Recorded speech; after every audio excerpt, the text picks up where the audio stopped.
یہ تاریک رات دکھ، سردی اور بے یقینی کے قہرے میں لپٹی ہوئی تھی۔ وردہ خانم کے عزیز اس کے جسد حاکی کو سکردو پہنچانا چاہتے تھے، جو کسی صورت ممکن نہیں تھا۔ لہٰذا اس خوش پوش خوش ہلاک خاتون کو امانتاً ظہیرے کے قبرستان میں ہی دفن کر دیا گیا۔ خراب موسم کے باوجود پوری آبادی جنازے میں امڑ آئی۔ یہ ایک طرح سے ہر دل عزیز پرنس بخت کی مقبولیت کا ثبوت بھی تھا۔ وردہ خانم کا یوں اچانک چلے جانا سب کے لیے تکلیف دہ تھا، خاص طور پر ان کے شوہر شاہ زمینہ کے والد کے لیے۔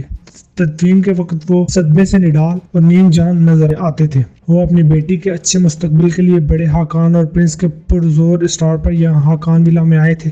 انہیں کیا پتا تھا کہ یہاں اندرانہ بیگم جیسی خون اشام بلا موجود ہے، جو انہیں نیچا دکھانے کے لیے ہر حد گزر جائے گی۔ شاہ زمینہ کے بارے میں ابھی یقین سے کچھ نہیں کہا جا سکتا تھا۔ ڈاکٹروں نے سر توڑ کوشش کر کے اس کی سانس بحال رکھی ہوئی تھی۔ وہ کسی وقت تھوڑی سی امید بھی ظاہر کرتے۔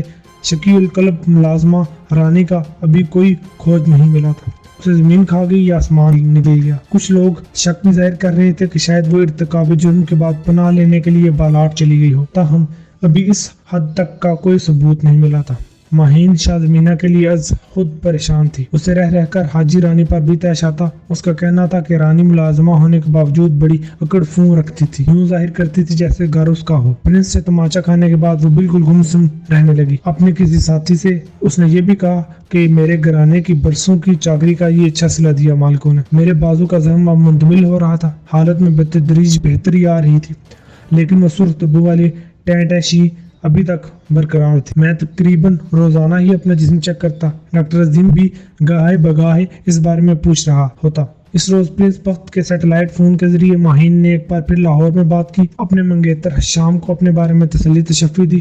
حشام کو گمان تک نہیں تھا کہ یہاں لاہور سے سینکڑوں میل دور ماشر بروم پہاڑ کے نواح میں میرے علاوہ عمران بھی ماہین کے ساتھ موجود ہے۔ میں نے بھی بات کی اپنے ڈی آئی جی صاحب کو اور ساتھی آفیسرز کو اپنی حیثیت کے بارے میں بتایا۔ میں نے عمران سے پوچھا کہ کیا وہ بھی انڈیا میں اپنی والدہ یا کسی اور سے بات کرنا چاہتا ہے؟ نہیں، وہ سنجیدگی سے بولا، اب تو ان سے بالمشافہ ہی بات ہوگی۔ مجھے یہ محسوس ہونے لگا تھا کہ ماہین کا گریز اور اس کا رویہ دیکھ کر اب وہ یقیناً واپسی کے بارے میں سنجیدگی سے سوچنے لگا ہے۔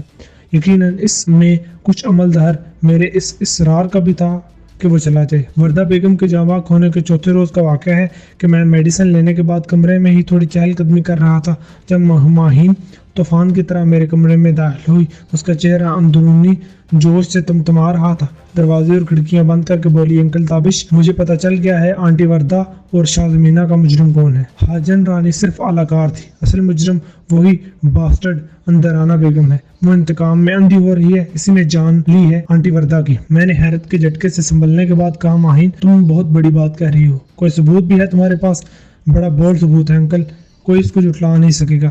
وہ ایک یو ایس بی میرے سامنے کرتے ہوئے بولی، اس میں کیا ہے؟ رابن چڑیوں کی آوازیں اور ووڈ پیکرز کی چہچہاہٹ وغیرہ۔ میں اب بھی نہیں سمجھا۔ ماہین نے بڑے جوشیلے انداز میں بتایا کہ مہمان خانے کے عقب والے باغیچے میں رابن چڑیاں اور کچھ دوسرے پرندے دانہ دن کا چگنے آتے ہیں اور چہکارتے ہیں۔ وہ ان کی دلکش آوازوں کو قریب سے ریکارڈ کرنا چاہتی تھی۔ اس نے ایک وائرلیس مائک پودوں میں چھپا رکھا تھا۔ آج اس نے اس مائک سے کی جانے والی ریکارڈنگ چیک کی تو اس میں پرندوں کی آوازوں کے علاوہ بھی کچھ ریکارڈ تھا۔ یہ ریکارڈنگ شام کے بعد تاریکی میں چند دن پہلے ہوئی۔ ماہین بڑی تیزی سے اس یو ایس بی کو اپنے لیپ ٹاپ کے ساتھ اٹیچ کیا اور اس آڈیو ریکارڈنگ تک پہنچ گئی جو وہ مجھے سنانا چاہتے۔ ایک دبی دبی سسکی سنائی دی، پھر ایک نسوانی آواز نے کہا، چھوڑو بھئی، یہ کوئی وقت ہے ان حرکتوں کا؟ میں نے پہچان لیا، یہ حاجن رانی کی آواز۔ نوروز کی ہانپتی آواز ابھری، اوئے اب پتہ نہیں کب ہاتھ آؤ گے تم، تھوڑا سا کلیجہ ٹھنڈا کر لینے دو۔ چند سیکنڈ خاموشی رہی، پھر رانی کی آواز سنائی دی، اور کیا کہا تھا اندرانہ جی نے؟ بس یہی کہ کل کام ہو جانا چاہیے اور رات والے کھانے میں ہونا چاہیے، ویسے بھی کل بجلی کی ہفتہ وار چھٹی ہے، تمہیں ولا سے نکلنے میں بھی آسانی رہے گی۔ سرگوشیوں میں چند فکرے مزید بولے گئے، پھر قدموں کو چاپ ابھری اور خاموشی چھا گئی۔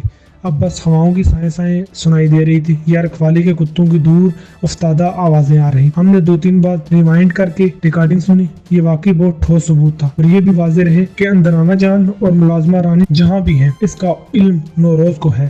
نوروز ہاں کی عمر 30-32 سال تھی۔ وہ چھریرے جسم کا گنی مچھوں والا بندہ تھا، سر کے بال لمبے تھے وہ زیادہ تر انیکسی میں ہی نظر آتا، یہاں کی صفائی ستھرائی کا خیال رکھتا اور دوسرے ملازموں سے کام بھی لیتا۔ ابھی میں اور ماہین بات ہی کر رہے تھے کہ دروازے پر شائستہ دستک ہوئی۔ میں نے دروازہ کھولا تو سامنے نوروز ہی مسکراتے چہرے کے ساتھ کھڑا تھا۔ اس کے ہاتھوں میں موسم سرما کے نیلگوں پھول کا گلدستہ تھا۔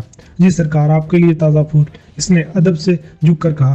اس شخص کو دیکھ کر کون کہہ سکتا تھا کہ وہ اتنی گھنونی سازش میں ملازمہ رانی کے ساتھ ملا ہوا ہے۔ پرنس بہت ہی شائستہ مزاج شخص تھا، مگر بوقت ضرورت وہ بہت سخت بھی ہو جاتا تھا۔ ظاہر ہے کہ اپنے علاقے کا نظم و نسق چلانے کے لیے یہ دونوں صفات ضروری تھی۔ مہمان خانے کے کسی کمرے سے رونے چلانے کی مدھم آوازیں سنائی دے رہی تھیں۔ یہ مردانہ آوازیں تھیں۔ میں اور عمران جان گئے کہ نوروز کے حوالے سے جو اطلاعات ہم نے پرنس کو دی ہے اس کے نتیجے میں نوروز کی شامت آئی ہوئی ہے۔ یقیناً نوروز سے اندرانہ بیگم اور ملازمہ رانی کے بارے میں پوچھا جا رہا تھا۔ بالاٹ میں پرنس کے ایک دو جاسوس موجود تھے۔ ان کے ذریعے پرنس نے بڑی اچھی طرح تصدیق کی اور پتہ چل گیا کہ اندرانہ یا ملازمہ رانی کے بالاٹ میں آنے یا پناہ حاصل کرنے کی کوئی اطلاع نہیں ہے۔ اندرانہ اب اپنی ذاتی رہائش گاہ میں نہیں تھی۔ میں عمران کے ساتھ آہستہ آہستہ چلتا اس کمرے میں پہنچ گیا جہاں نوروز چھت سے الٹا لٹکا ہوا تھا۔ اس کے جسم پر سفید رنگ کی بس ایک شلوار تھی، جسم پر بیعت کی ایک لمبی چھڑی کے انگنت سرخ نشان تھے۔ اس حال نما کمرے میں پرنس انچارج گارڈ طالب شاہ اور پرنس کے پھوپھی زاد عمر دراز کے علاوہ دو ملازم بھی موجود تھے۔ تنومند ملازم جس کے ہاتھ میں ایک بیعت کی چھڑی تھی بری طرح ہامتا ہوا تھا۔ دوسری طرف نوروز کی حالت بھی پتلی تھی۔ انچارج طالب نے معنی خیز نظروں سے پرنس کی طرف دیکھا اور بولا، مالک بڑی ڈیٹ ہڈی ہے، ایسے کچھ نہیں بتائے گا۔ پرنس بات نے اس بات میں سر ہلا دیا۔ دو ملازم انچارج سمیت آگے بڑھے۔ انہوں نے لٹکے نوروز کو چھت سے اتار لیا۔ انہوں نے نائلون کی موٹی رسی اس کی ٹانگوں سے کھول کر اس کے ہاتھوں میں باندھی۔ ایک دم جیسے کوئی بات نوروز کی سمجھ میں آ گئی۔ اس کا رنگ ہلدی ہو گیا۔ وہ اتنے زور سے تڑپا مچلا کہ گارڈز کے لیے سنبھالنا مشکل ہو گیا۔ بہرحال ایک دو منٹ میں ہی انہوں نے اسے دوبارہ چھت سے لٹکا دیا، مگر اس مرتبہ اسے سیدھا لٹکایا گیا تھا۔ نوروز بلتی زبان میں فریاد کنا ہوا، خدا کے لیے نہیں، رسول کے لیے نہیں۔ تو پھر بتاؤ کہاں ہے اندرانہ بیگم اور کہاں ہے تمہاری وہ منہ بولی بیوی حاجن رانی؟ پرنس بخت نے مستحکم آواز میں پوچھا۔ مجھے نہیں پتا، انہوں نے مجھے کچھ نہیں بتایا، وہ بلک کر بولا۔ پرنس نے آنکھوں سے انچارج کو اشارہ کیا۔ اس نے اپنے ماتحت کے ساتھ مل کر نوروز کی شلوار کے دونوں پنچوں کو ڈوریوں کے ذریعے باندھ دیا۔ تب ایک شخص ہاتھ میں ایک چھوٹا سا پنجرا لیے برآمد ہوا۔ اس میں بالکل برف کی طرح سفید رنگ کے دو تین موٹے تازے چوہے تھے۔ ان کی آنکھیں نارنجی رنگ کی تھی۔ وہ بار بار جارحانہ انداز میں اپنے دانت نکوسنے لگتے تھے۔ طالب شاہ کے دونوں ماتحتوں نے تڑپتے پھڑکتے نوروز کو دونوں ٹانگوں کو گھٹنوں کے پاس سے جکڑ لیا اور طالب شاہ نے نوروز کا آزار بند کھول کر تینوں چوہے اندر چھوڑ دیے۔ چند ہی لمحوں میں نوروز کی آہو بکا فلک شگاف ہو گئی۔ وہ ایسے پھڑک رہا تھا جیسے وحشت میں خود ہی اپنے جسم کے بکھرے کر لے گا۔ دیکھتے ہی دیکھتے اس کی سفید شلوار پر سرخ داغ نمودار ہونے لگے۔ اب صرف نوروز ہی نہیں، اس کی شلوار بھی پھڑک رہی تھی۔ ایک منٹ کے اندر اندر نوروز کی ہمت جواب دے گی۔ وہ گلے پر چھری پھرنے والے بکرے کی طرح چلایا، میں مر جاؤں گا، میں بتاتا ہوں۔ انچارج طالب کے دونوں ماتحتوں نے ہاتھوں پر خاص قسم کے دستانے پہن لیے تھے، جیسے انہیں پہلے ہی معلوم ہو کہ نوروز ہتھیار ڈالنے والا ہے۔ اس کی شلوار کے اندر سے چوہوں کو دبوچ کر باہر نکالا گیا اور پنجرے میں بند کر دیا گیا، تاہم نوروز کو اسی طرح لٹکا رہنے دیا۔ نوروز نے کرناک لب و لہجے میں جو بتایا اس سے تصدیق ہو گئی کہ اندرانہ اس کی بیٹی زرش اور ملازمہ رانی میں سے کوئی بالاٹ نہیں گیا۔ وہ تینوں ذخیرے کی آبادی سے قریباً 3 کلومیٹر آگے گڑی نامی ایک مختصر سی بستی میں موجود تھی۔ یہ بستی مشکل سے 150-200 نفوس پر مشتمل تھی۔ ایک طرح سے یہ دونوں متحارب بستیوں یعنی ظہیرے اور بالاٹ کے درمیان میں واقع تھی۔ وہاں نوروز کے ایک ماموں کا آبائی گھر کافی عرصے سے خالی پڑا تھا۔ اندرانہ بیگم اور زرش اپنے گھر سے نکلنے کے بعد بڑی رازداری کے ساتھ وہیں ٹھہری ہوئی تھی۔ اب ملازمہ رانی بھی وہیں پداری تھی۔ حقان ولا میں کسی کے وہم و گمان میں بھی نہیں تھا کہ اندرانہ اور زرش ولا سے صرف 3 کلومیٹر کے فاصلے پر ایک چار دیواری میں موجود ہے۔ پرنس بخت اور اس کے ساتھیوں کا شک کسی بھی طرح نوروز جیسے وفادار ملازم پر نہیں جا سکتا تھا۔ یہ جو بھی ہوا صرف ماہین کی وجہ سے ہو پایا تھا۔ اس کے کیے ہوئے انکشاف نے سارے پول کھو دیے تھے۔ نوروز سے معلومات حاصل ہونے کے بعد وقت ضائع کرنا بیوقوفی ہی ہوتی۔ فی الفور 3 گاڑیاں گھڑی نامی بستی میں جانے کے لیے تیار ہو گئی۔ عمران کے اصرار پر میں بھی اس کے ساتھ پرنس والی لینڈ کروزر جیپ میں سوار ہو گیا۔ میں اب چلنے پھرنے کے لائق ہو چکا تھا۔ پختہ اور نیم پختہ رستے پر سفر کر کے گاڑیاں صرف 20 منٹ کے اندر ہی گڑی نام کی اس برف پوش بستی میں پہنچ گئی۔ یہاں ڈیزل سے چلنے والے چند آرے لگے ہوئے تھے جو اب ویران پڑے تھے۔ موسم گرما میں جنگل کی کٹائی سے حاصل ہونے والی لکڑی کو یہاں مزید کاٹا جاتا تھا۔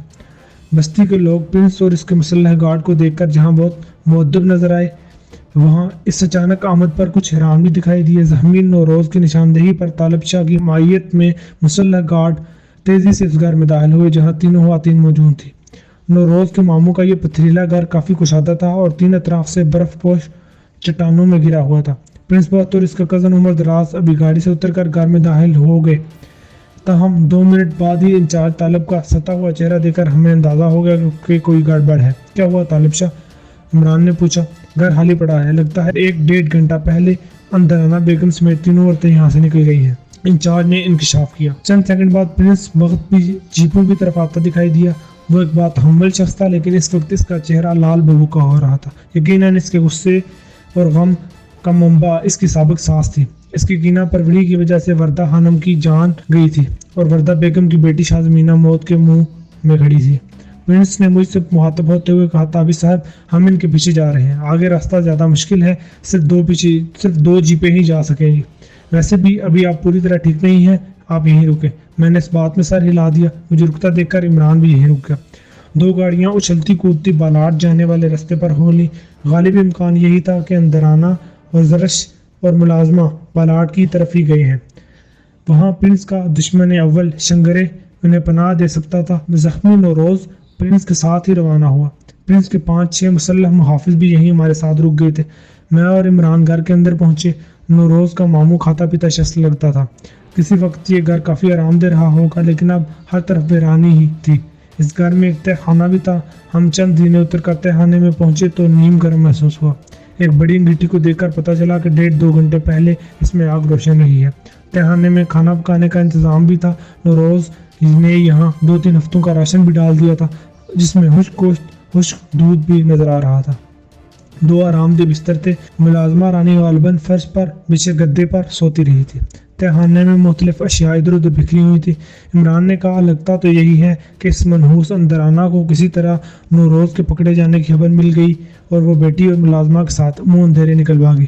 میں اس بات میں سر ہلایا، لیکن یہاں ایک سوال یہ بھی اٹھتا ہے کہ اگر اندرانہ نے شنگرے خان کے پاس ہی پناہ لینا تھی تو وہ پہلے کیوں نہ آ گئی، یہاں کیوں چھپی رہی؟ ہو سکتا ہے کہ اس سے اپنے پکڑے جانے کا وہم و گمان بھی نہ ہو۔ یہ تو ماہین کی ریکارڈنگ کی وجہ سے ان کی پلاننگ درہم برہم ہو گئی۔ ویسے جناب یہ بھی ہو سکتا ہے کہ حاقان ولا سے نکلنے کے بعد اندرانہ نے بالاٹ میں پناہ لینے کا سوچا ہو، مگر وہاں شنگرے خان وغیرہ نے انکار کر دیا ہو۔ انہوں نے سوچا ہو کہ دشمنی اور بڑھ جائے گی۔ ہاں، یہ بھی ہرگز امکان نہیں۔ پرنس کے جو گارڈ یہاں رہ گئے تھے ان میں سے 2 اوپر سین میں موجود تھے، باقی 3-4 گھر کے سامنے پہرا دے رہے تھے اور بستی کے لوگوں کو دروازے سے دور رکھے ہوئے تھے جو اپنے تجسس کی وجہ سے قریب آنا چاہتے تھے۔